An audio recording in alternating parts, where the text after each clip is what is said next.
Alamin naman natin ang latest kaugnay sa bagyong Maring at hanging habagat na nagpapaulan ngayon sa ilang bahagi ng bansa. Kasama natin ang ating resident meteorologist na si Ginoong Nathaniel Cruz. Mang Tani, magandang umaga sa inyo. Magandang umaga, Maris. Wala mang direktang epekto sa bansa, posible pang magtagal sa loob ng Philippine Area of Responsibility ang tropical depression na si Maring na huling namata ng sentro nito ng Pag-asa 540 kilometers sa may silangan ng Itbayat, Batanes.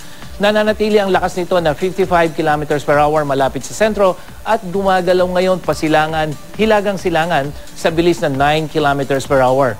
Sa track ng Pag-asa, mananatili pa sa loob ng PAR ang sentro ng bagyo hanggang araw ng Miyerkules. Pero sa storm track naman ng Weather Central, makikita ang inaasahan na pagliko nito at pagkilos pakanluran patungo ng Taiwan, pero hindi na ito inaasahan na lalapit pa sa ating bansa.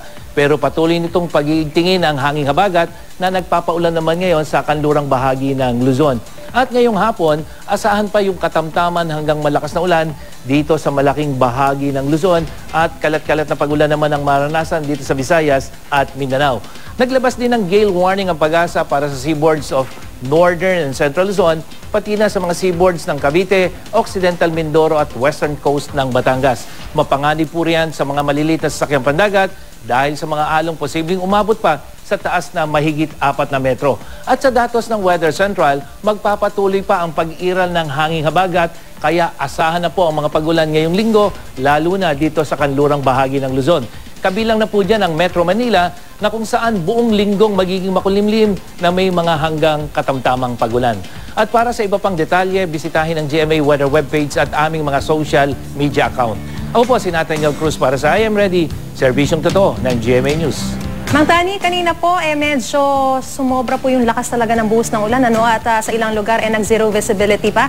Maasahan din ba natin na mangyayari ulit ito sa buong maghapon?